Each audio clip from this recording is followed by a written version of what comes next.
beautiful. Okay. Ma'am, I placed this class of age pairs 1, 3, 2, 4.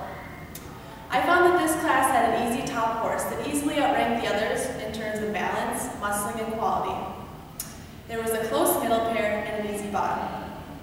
Now in the discussion of my initial pair, I chose the chestnut with the hind white socks over the gray, and that he had a more correct combination of balance, muscling, and quality.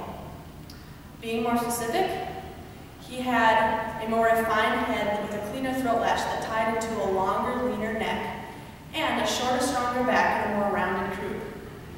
In addition, when viewed from the front, she V'd deeper in her lower 1/3 of her pectorals, and when viewed from behind, she stood wider from stifle to stifle. Also, you cannot doubt that she was more feminine when looking at her head because she had a larger eye and a shorter face.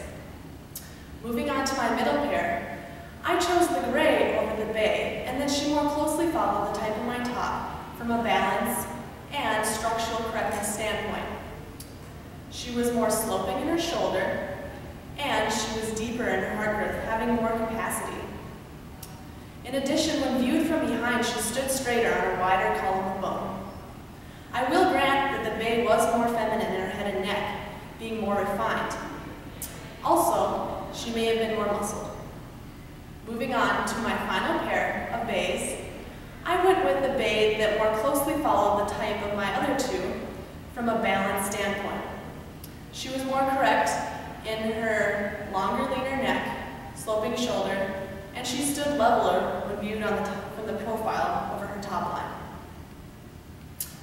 In addition to all this, she was more feminine about her head in that she wasn't jug-headed.